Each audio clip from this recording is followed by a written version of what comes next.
Welcome into this day with Quimper Unitarian Universalist Fellowship. We know you come here for different reasons: to find community, to seek your spiritual and personal truths, to question, to nurture your heart and soul, to be nurtured, to explore new ideas, to find comfort, and perhaps to find answers to some of your bigger questions. We welcome you. We know you come from different places, different religions, different beliefs, and different backgrounds. We hope you will find comfort, connection, challenge, and love here. We hope you will find ways to provide outreach to others in our congregation, in our local community, and in our world community. My name is Joanna Sanders, and I'm a member of the board here at QUUF. As we gather, I acknowledge that the water, land, and shorelines here in Port Townsend are the traditional territory of the S'Klallam and Chimicum peoples. We honor and acknowledge our Indigenous members and neighbors and vow to help restore and sustain these homelands. If you're visiting today, I offer a special welcome and invite you to join us for refreshments and conversation in the fellowship hall after the service. We have a newcomers table near the patio doors where our greeters are ready to answer your questions you might have. So welcome to you all this morning. We're glad you're here. And I would like to invite, for a brief announcement, our board president, Peg Hunter.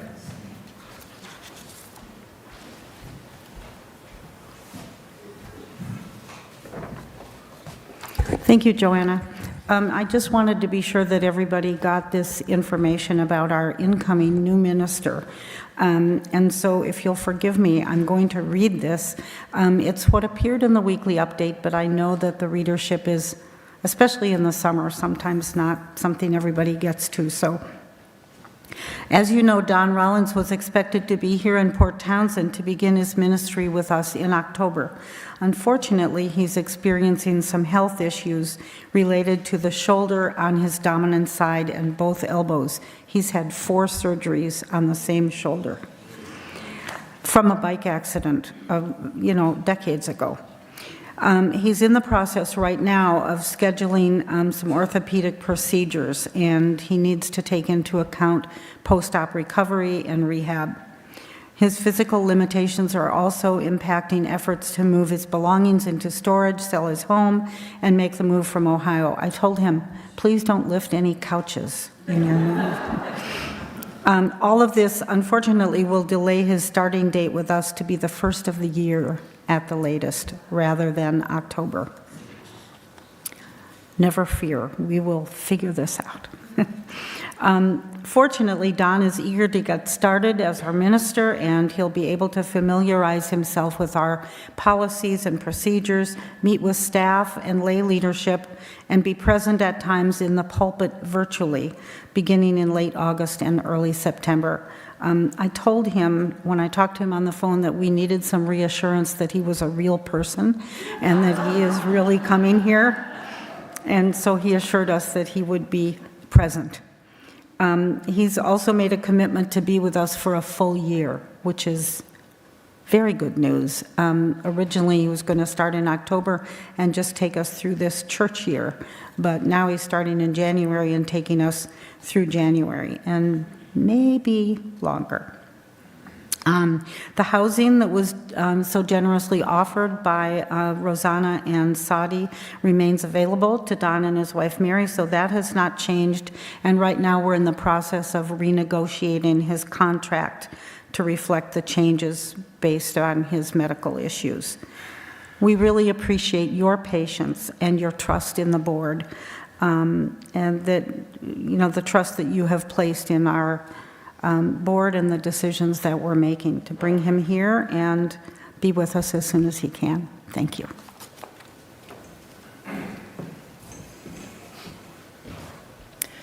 Let us settle our minds and calm our hearts.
That piano.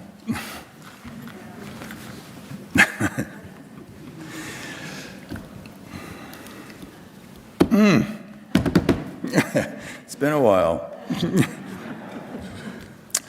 Well, greetings to all of you, both of those of you in the sanctuary and to those of you tuning in virtually.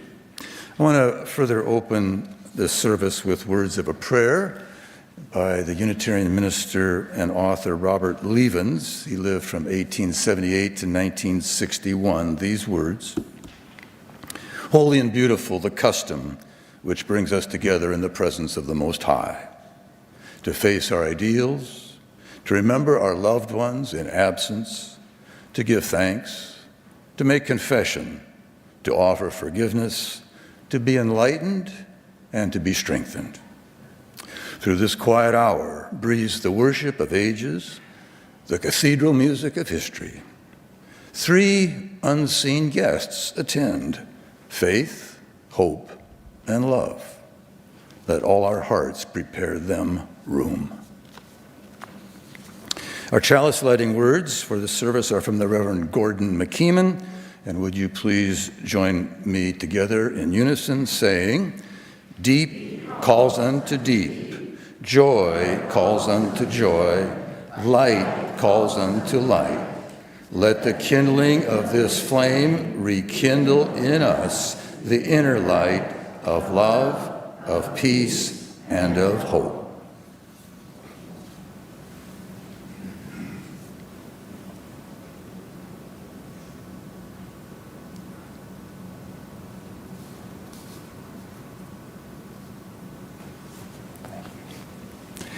As we continue our service, I invite you to join me in a responsive reading. And this is from the hand of the Reverend Dr. Philip Hewitt. He served as the senior minister for the Vancouver Church in British Columbia from 1956 to 1991. From the fragmented world of our everyday lives, we gather together in search of wholeness.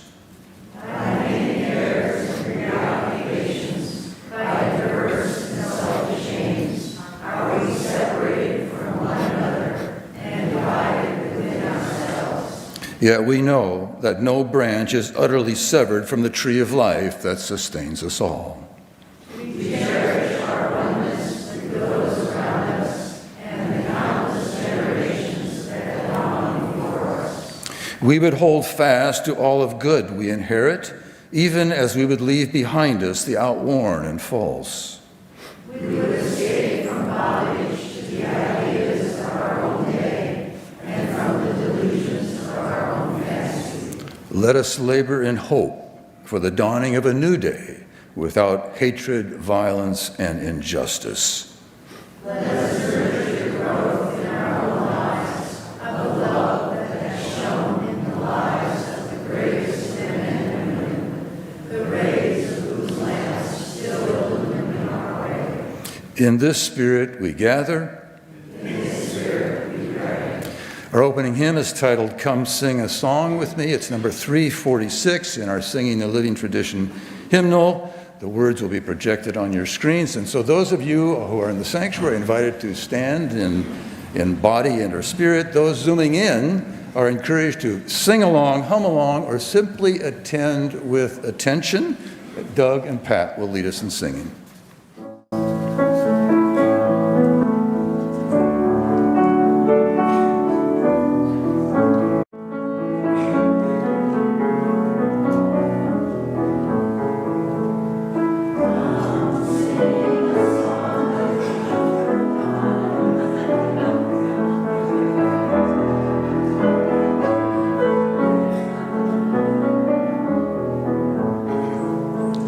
Come sing.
If those of you along the aisle would stand and make an arch, we'll sing the children out.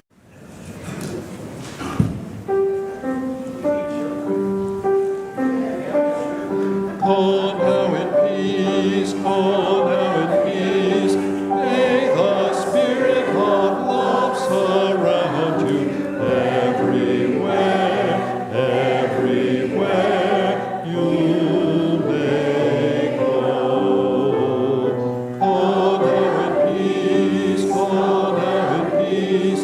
May the spirit of love surround you everywhere.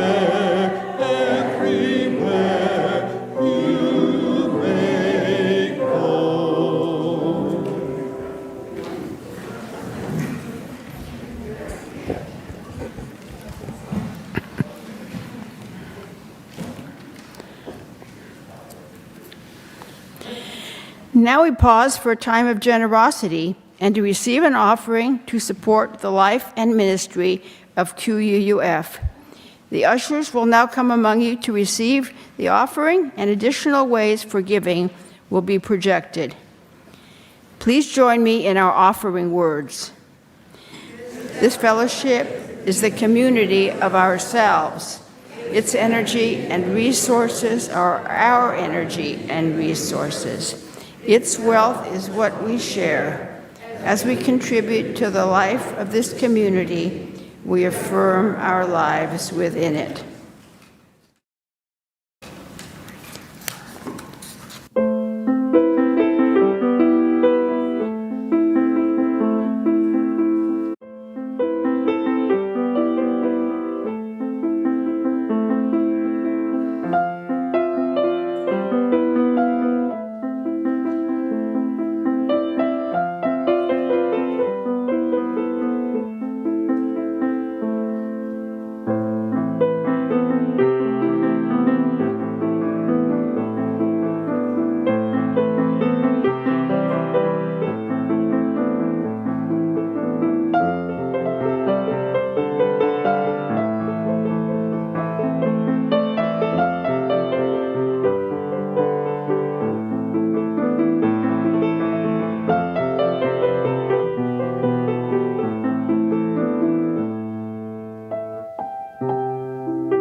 So this is the time in our service in which we come together to share the personal joys and sorrows of our lives, so that as a religious community we can hold each other more deeply in love and respect.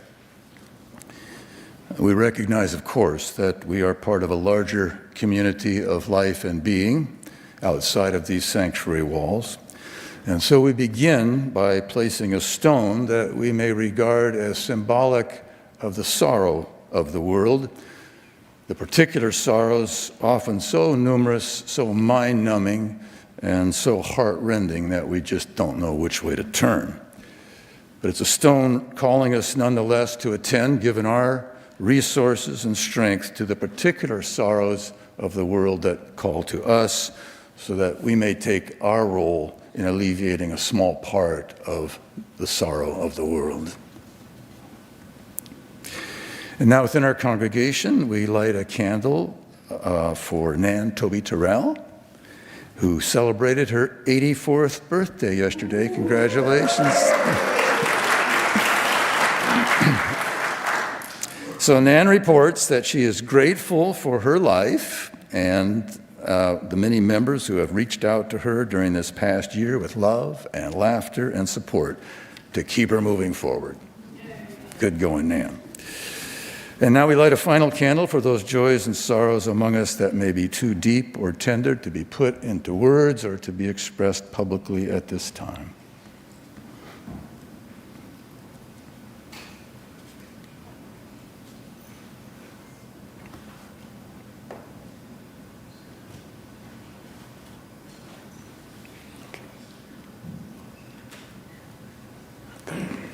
Now let us be together in a time of silence, meditation, and prayer.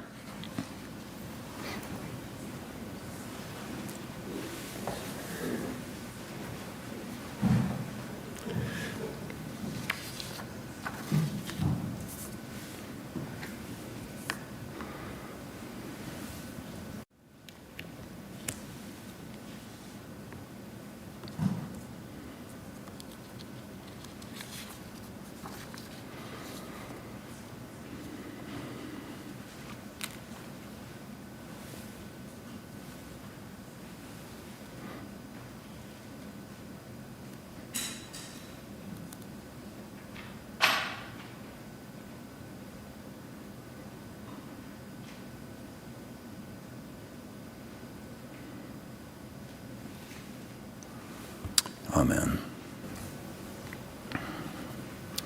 My sermon this morning will be divided into two parts, each part approximately 15 minutes in length. I'm giving you a warning right off. Haven't been here for a while, all right? So it's going to be separated by a musical interlude. And the subject is one that's personally important to me, both in terms of my own religious philosophy and my own time in life. My sermon also is going to be, at some occasions, a bit technical, complex, and so, as is my custom, I will provide a print version of it for our website. Nearly 26 years ago, it was October 9, 1999, I officiated at the memorial service of Dr. Walter Bergman. He was a member of the Fountain Street Church of Grand Rapids, Michigan, where I served as an associate minister for 22 years, from 1978 to 2001. An academic by profession, Dr. Bergman had a passion for social justice. He was one of the leaders of the civil rights movement in the 1960s, actually participating in that first Freedom Ride in 1961, which was a bus trip into the Deep South testing the recent Supreme Court desegregation rulings. Walter, along with his first wife, Frances, and 11 others, there were 8 blacks and 5 whites altogether, they boarded 2 buses to test those desegregation laws. They traveled through various cities in the South. The blacks sat at the front of the bus, the whites in the back. The whites ate at the restaurants marked colored, the blacks at restaurants marked white. It was a dangerous thing that they were doing, and it took courage. And indeed, on that first Freedom Ride, the buses were burned, and the Freedom Riders were savagely beaten by members of the Ku Klux Klan. Shortly after Walter's beating, he suffered a stroke that doctors determined was caused by damage to the brain from the beating that he had received. And Walter was left partially paralyzed and confined to a wheelchair for the remainder of his life. That's how I knew him. Well, 16 years after that first Freedom Ride, it was discovered that the FBI knew about the impending attack on the Freedom Riders buses by the Klan, but they did nothing, simply stood by and allowed the attacks to take place.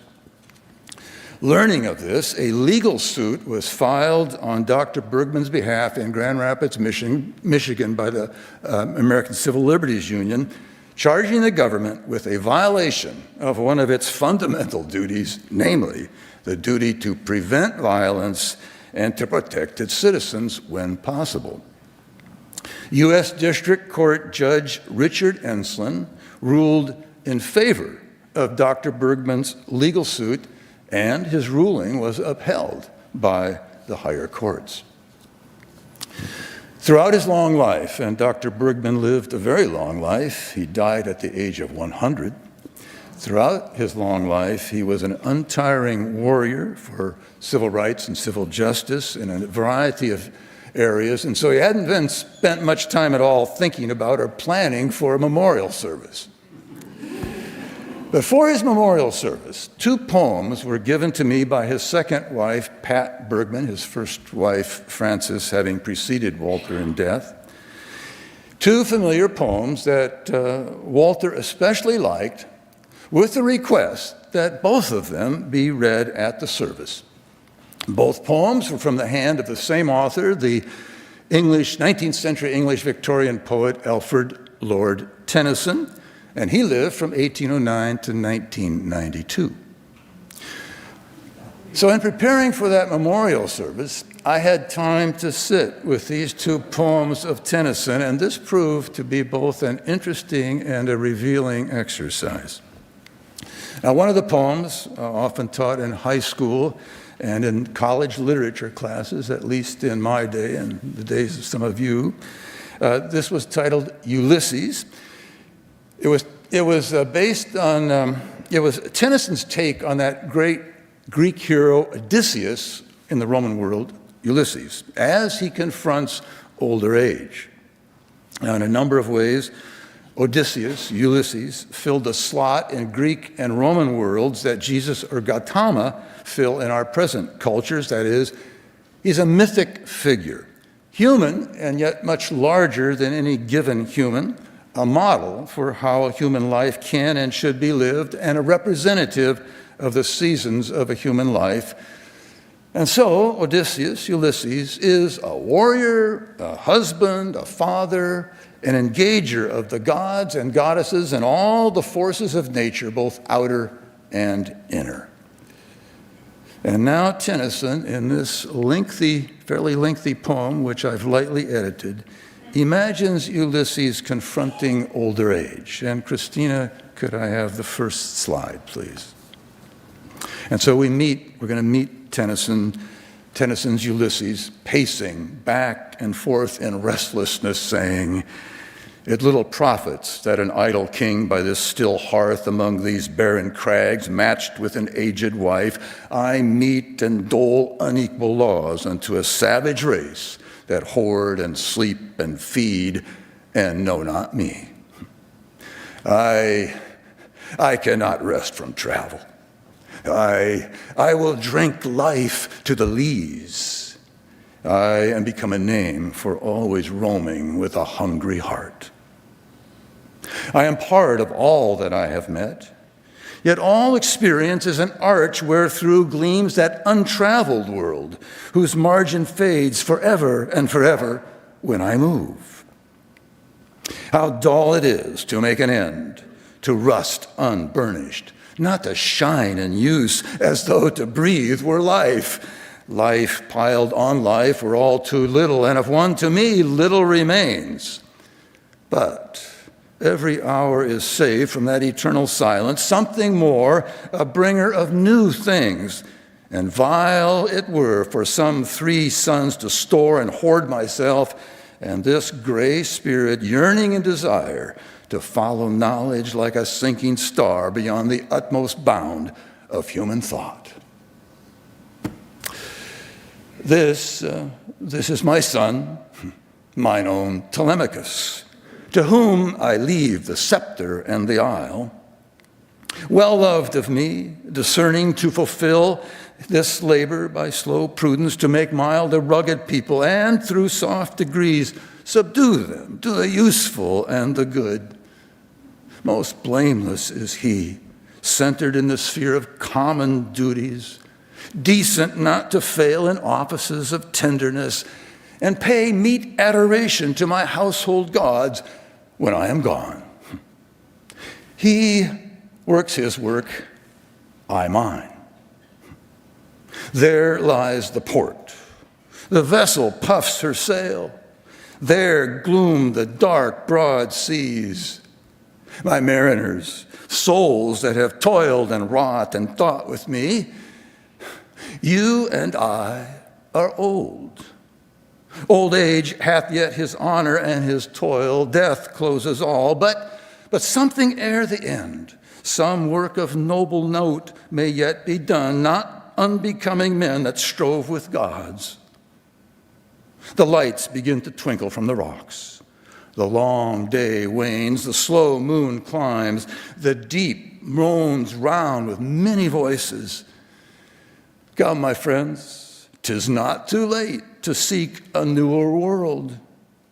Push off, and sitting well in order, smite the sounding furrows, for my purpose holds to sail beyond the sunset and the baths of all the western stars until I die.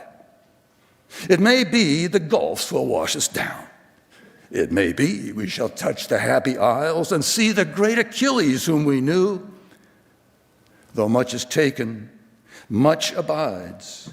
And though we are not now that strength which in old days moved earth and heaven, that which we are, one equal temper of heroic hearts, made weak by time and fate, but strong in will to strive, to seek, to find, and not to yield.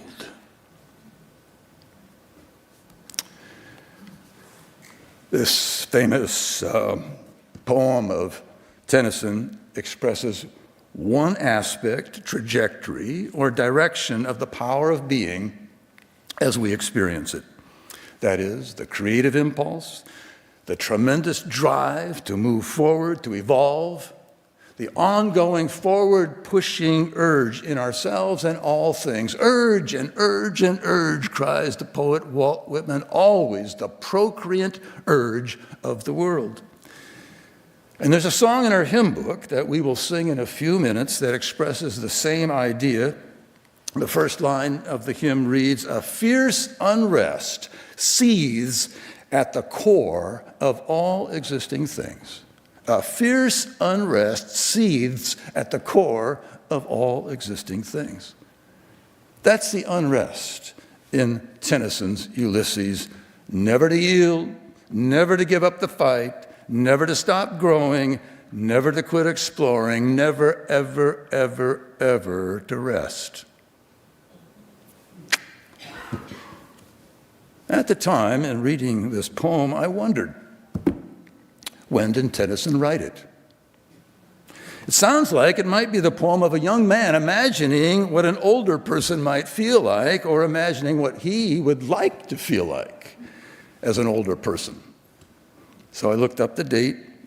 Sure enough, the poem is dated 1842. Since Tennyson's dates are 1809 to 1892, he's a young man in his early 30s when this poem appears. I told you I was given two poems by Pat Bergman to read at her husband's memorial service. And the second poem was an even more familiar poem of Tennyson's, much shorter one titled Crossing the Bar. And I knew that this poem was written late in Tennyson's life, 1889. He's in his 81st year. And here in this poem, Tennyson is no longer a young man imagining older age. He doesn't have to imagine it. He's there. He's in his 81st year. And now here, Tennyson feels another aspect, trajectory, or direction of the power of being or of the creative life force. And as I read this poem, imagine Tennyson or yourself looking out upon the sea, both in the evening of a given day, but also in the evening of his or your life. And Christina, could I have the first slide of this poem? Now, I'd have you note the word bar here in this poem, Crossing the Bar. It's rich with nuance and meaning. First, bar can be a sand or gravel bar deposited by the ocean upon which the sea crashes. Secondly, bar can be any obstacle or barrier to break through and get across. And then thirdly, bar is used in the legal profession, a judgment, as in a bar exam. Also, it's the railing in a courtroom separating the public from the jury, judges, and attorneys. That's also called a bar. Crossing the Bar by Alfred Lord Tennyson. Sunset and evening star, and actually that's the planet Venus as it rises in the western sky. Sunset and evening star, and one clear call for me. And may there be no moaning of the bar when I put out to sea, but such a tide as moving seems asleep, too full for sound and foam, when that which drew from out the boundless deep turns again home. Twilight and evening bell, and after that the dark. And may there be no sadness of farewell when I embark, for though from out our bourne of time and place the flood may bear me far, I hope to see my pilot face to face when I have crossed the bar. The boundless deep, says Tennyson, that's what he's feeling in later life. The boundless deep of the ocean far, far from shore. The boundless deep, and now I'm going to capitalize it.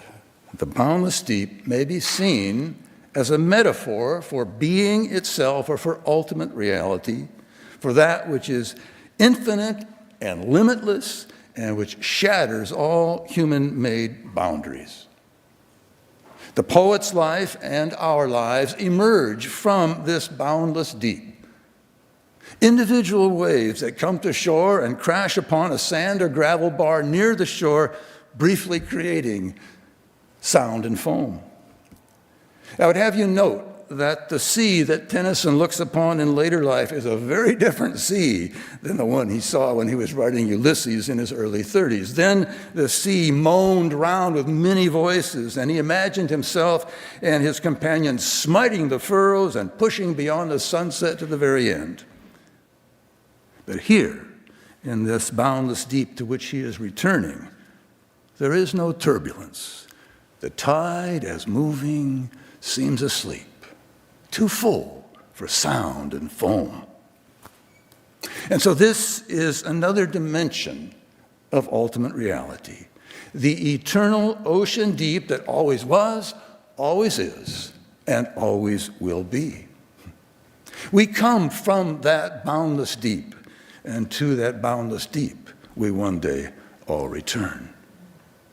Make it one clear call, cries Tennyson. Make it one clear call. Before exploring further the relationship between the two perspectives of these poems, we're going to take a musical break. We're going to sing the hymn I mentioned, A Fierce Unrest, and this is related to the poem Ulysses. It's a hymn that is based on a poem by Don Marquis. The poem is titled Unrest. It's number 304 in your hymnal. If you want to follow, the words will also be projected on the wall.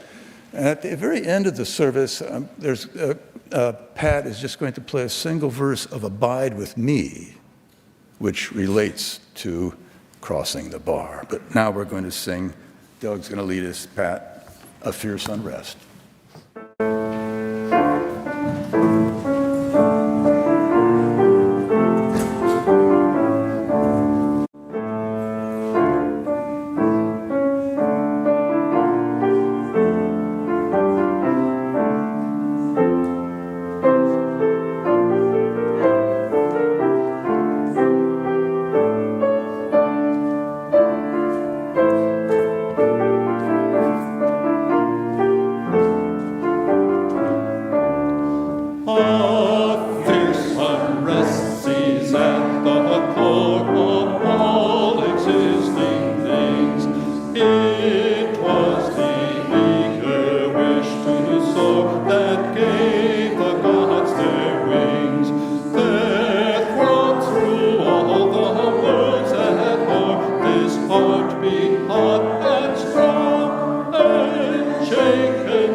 from earth to laughing earth, from deep to dream, from dream to deep, from daring hope to hope. The restless wish, the instant need, still drove us up the slope. Sing, we know governed firmament, cold ordered regular.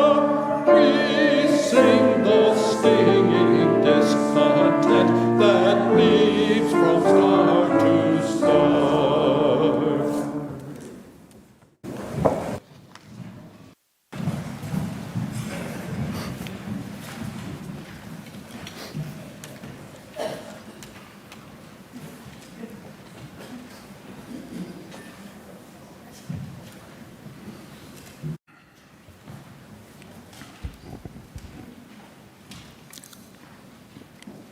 The two poems that I read, both appreciated by Walter Bergman, put before us, I think, one of the great polar tensions and even paradoxes of the creative life force as we experience it in our human life form. Namely, the same power that propels us forward out of the ocean depth as a finite individual unit in time and place is also the ocean depth itself, infinite in dimension and prior to and beyond time and place.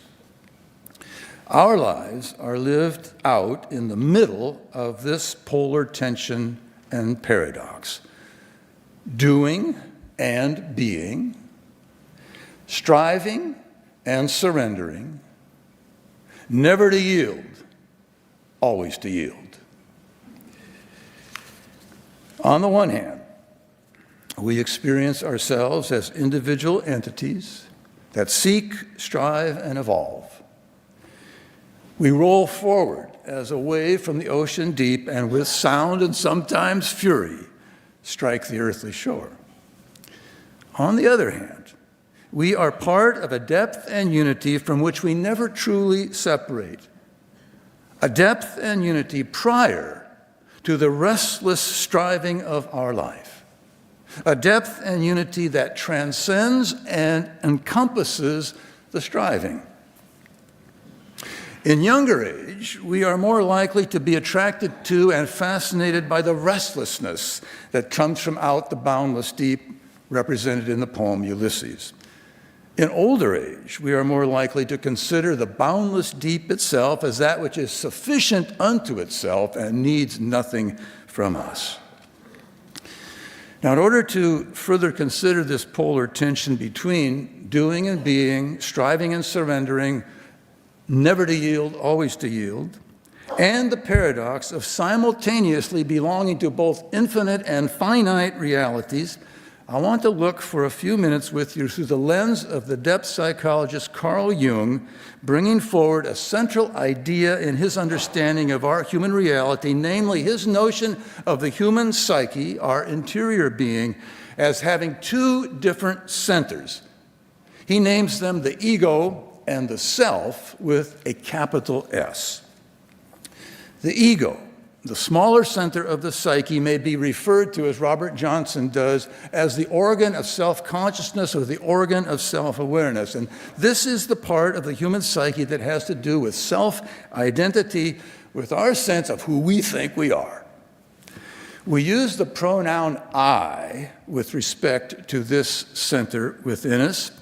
And I must say, I was aware of this at the time I was reading Jung, and I was aware when my own children were born, and I watched with utter interest as they came to use the I word. It was about age 2.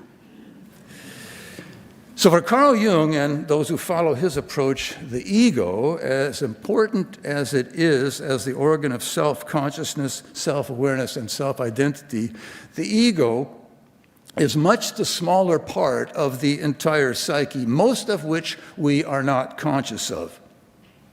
And the center, then, of the entire psyche, the deeper center, is the self, the individual soul, but much more than the individual soul, because the self, the deep self, in contrast to the little self of the ego, is connected to and is part of the interior dimension of all reality, or of what might be called the world soul, or if I'm going to borrow a term from Tennyson's American contemporary, Ralph Waldo Emerson, he speaks of it as the oversoul.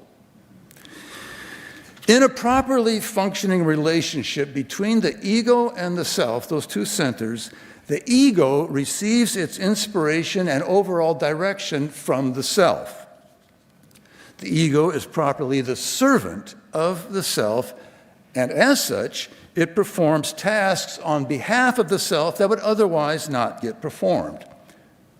So the ego has the role of bringing the light of consciousness to reality. It's a way that being itself becomes self-conscious. The process theologians put it, we humans are co-creators with God. That is to say, God comes, it's through us that God comes to self-consciousness. Now, Carl Jung also divided a human life into two halves, or two arcs. The first half of life, the first arc, is the more ego-oriented half of life. It's the part of life where one develops one's sense of personal identity, when one becomes aware of and hones one's individual gifts, when one discovers and sharpens one's particular genius. It's the time of developing and building a life, typically a time of striving, creating, competing, a time of outward focus and external matters. The second half of life, the second arc, is related more to the larger self. It's a time of greater awareness of how one is part of the greater whole of things, a time of more internal focus on eternal things. When I say that the first half of life is more ego-oriented, I don't mean that the ego is the dominant part of the psyche. That's never the case. I mean rather that the tasks of life are ego-oriented tasks. It's a time of life when the light bulb, you might say, is at its brightest. But if the ego should ever come to believe that it is the center of the psyche, the master of the self, rather than the servant of the larger self, should the ego ever become proud in this way, then the ego has lost its way. And this is what is called egotism. The ego not understanding and maintaining its proper role in life. Jungian author John Sanford puts it this way, and could I have this slide, please, Christina? Sanford writes, "But the ego, as we know it, is but a passing phenomenon. The true reality is the soul, or in psychological language, the expression of the self. The task of the ego is to accumulate consciousness and to be willing to die when its time comes. Thus, the ego is important, but not the most important thing. Anything less than this turns religion into another form of egocentricity." Now, let's return for a few concluding minutes to the poem Crossing the Bar. I'm going to look at it, this poem, in terms of this ego-self distinction. This poem was written by Tennyson, as I said, deep into the second part of his life, second half of his life, and it was written at a time when he was not just reflecting on the dimensions of the boundless deep, but focusing on the actual letting go of his ego life and the return to the boundless deep. He says, "For though from out our bourne of time and place the flood may bear me far, I hope to see my pilot face to face when I have crossed the bar." The word born here, you may have noticed when we had it on the slide, the word born is spelled B-O-U-R-N-E. It means limit or boundary. Thus, at death, at the crossing of the bar, there is the breaking of the boundary of our little life, and we are carried away as with a flood into the vast, limitless ocean. What is to be made of the hope of seeing my pilot face to face. With respect to this poem, Tennyson wrote that, quote, "The pilot has been on board all the while, but in the dark I have not seen him." And his son Hallam, who was with his father at the time when he penned this poem, Crossing the Bar, they were actually out at sea when Tennyson wrote it. Hallam reported his father explaining to him that the pilot is, quote, "that divine and unseen who is always guiding us." So in terms of this ego-self distinction that I am using in looking at this poem, the pilot is the self, the larger, deeper center of one's psyche that is connected to the soul of all. What takes place at the crossing of the bar? At the level of the soul or self, this may be seen as the ego life, its work accomplished and its journey over, returning to the source land, returning to the boundless deep. Or again, we might say it is the individual soul returning to the world soul, being met, being taken in, being absorbed by the great self. How exactly this meeting takes place and what it looks like cannot be known. That's because the meeting takes place beyond the boundary, on the far side of crossing the bar, behind the veil, beyond time as we know it. For again, as John Sanford says, time is, quote, "a special construction of the limited ego." Thus, you might think of time as the horizontal dimension of reality, the surface of the ocean. But beyond time and beyond the ego, the boundless deep to which our deep self is the boundless deep to which our deep self is connected. And we might think of this then as the vertical dimension of reality to which we may attach the word eternal, that is to say, a dimension of reality other than time. Eternal life, again to quote Sanford, is not to be understood as living forever. It is not the everlasting life of the ego. That has to do with the horizontal linear extension of time. Rather, eternal life is an entirely new dimension of reality.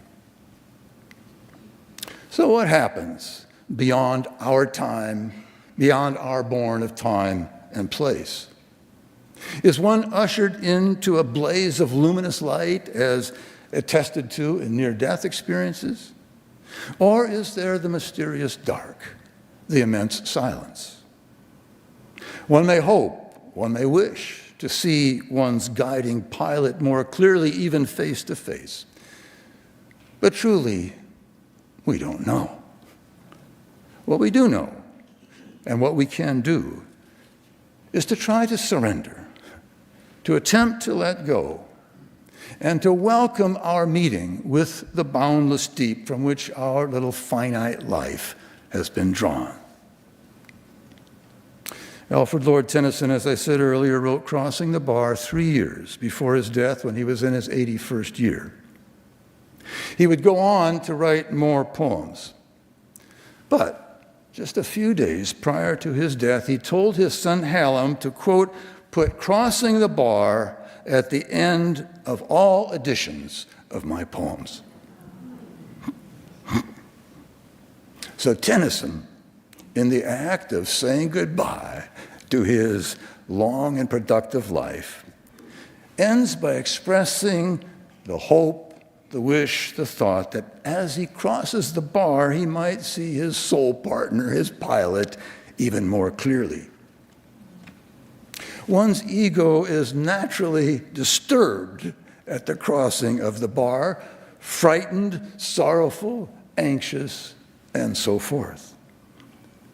But one's deep self is undaunted at the crossing of the bar. And that's because the deep self is related to the absolute and embraces all paradoxes and all polarities. And so Tennyson, experiencing his connection to that larger reality, doesn't demand, doesn't protest, and doesn't cling. Rather, he opens his arms. He surrenders. He hears and obeys the clear call of the return to the boundless deep from which his little eagle life was drawn. He says, sunset and evening star, and one clear call for me. And may there be no moaning of the bar when I put out to sea, but such a tide as moving seems asleep, too full for sound and foam, when that which drew from out the boundless deep turns again home. Twilight and evening bell, and after that the dark. And may there be no sadness of farewell when I embark. For though from out our bourne of time and place the flood may bear me far, I hope to see my pilot face to face when I have crossed the bar. Our closing hymn is titled For All That Is Our Life. It's number 128 in our hymnal. Please rise in body and our spirit as Doug and Pat lead us in singing.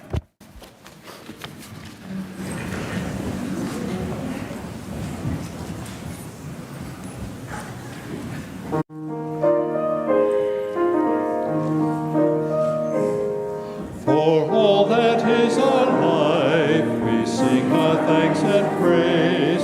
For all life is a gift which we are called to use to build a common good and make our own days glad. For needs which others serve, for services we give, for work and its rewards, for hours of rest and love, we come with praise and thanks. For all that is alive, for sorrow we must bear, for failures, pain, and loss, for each new thing we learn, for fearful hours that pass, we come with praise and thanks. For all that is alive,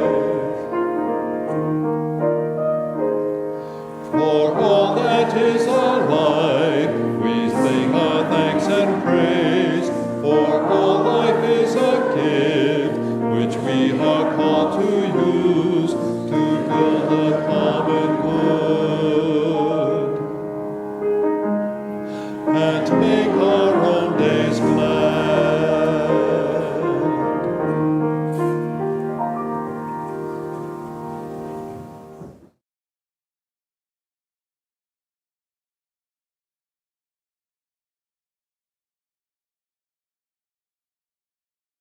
You again.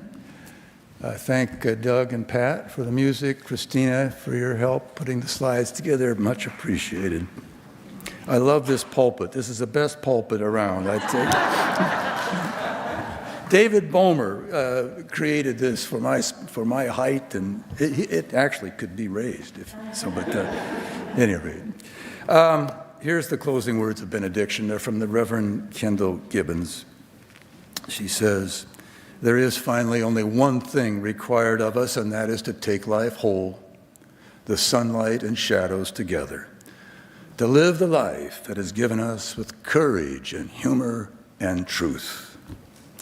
We have," she says, "such a little moment out of the vastness of time for all our wondering and loving. Therefore, let there be no half-heartedness. Rather, let the soul be ardent in its pain, in its yearning, and in its praise. Then shall peace enfold our days, and glory shall not fade from our lives." Please join me in our chalice extinguishing words, saying with me, "We extinguish this flame, but not the light of truth, the warmth of community, the fire of commitment, or the power of transformation. These we carry in our hearts until we are together again."